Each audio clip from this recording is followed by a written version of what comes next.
While the tidal wave of migrants coming across our southern border dominates the news and the attention of the U.S. Border Patrol, transnational drug cartels are taking advantage of the surge to ship record amounts of drugs into the U.S. So far in this fiscal year, for example, Border Patrol seizures of cocaine are on pace to triple last year's totals, and that's just what gets caught. The Johnson family has been ranching 160,000 acres of the New Mexico desert for 4 generations. Joe Johnson oversees the ranch today.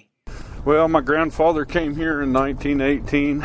We've been here 101 years this year. He's seen the makeup of people crossing his ranch change over the years. I think people today, what we have coming through us mainly is the violence, the more violent type of people, the more drug traffic, more desperate type of people. This right here is what the Border Patrol calls 19 Canyon, right here.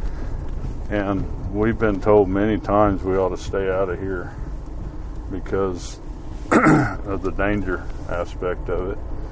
But we can't. We have to keep an eye on our border. And this is where we've had a lot of cattle stolen right here in this draw right here. The border in this case is nothing more than a barbed wire fence, which these ranchers built and paid for out of their own pocket in 1975. But drug runners cut the fence on an almost daily basis and drive across this ranch with thousands of pounds of cocaine, heroin, and other dangerous drugs.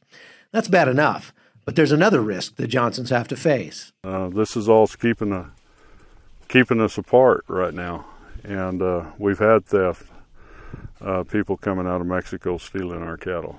Joe's son Russell says not having a border barrier has cost them plenty. We experienced a lot of sickness in our cattle from all these groups coming through, running cattle off of water, sending the cow one way and the calf the other way, come back a couple hours later and get run off again by all these people coming through. And they were breaking out into pasteurella pneumonia, which is a stress-induced disease that if not caught within 24 to 48 hours, they're dead. And the traffic was so bad in that area that we finally had to pull all of our cattle out of there so we didn't suffer anymore. The United States hasn't had an outbreak of hoof and mouth disease since the 1920s, but it's still common in cattle across Latin America. And what that means is that there's a risk to the U.S. food chain if these cattle or their germs actually end up making it north of the border. One of our worries is these people from coming way south could be carrying hoof and mouth on their feet. And we're told that can last a couple of weeks, I believe, on someone's feet. If they're getting up here before that, they could be walking across our ranch with hoof and a mouth on their feet. A report last month from the Government Accountability Office sounded the alarm about this significant threat.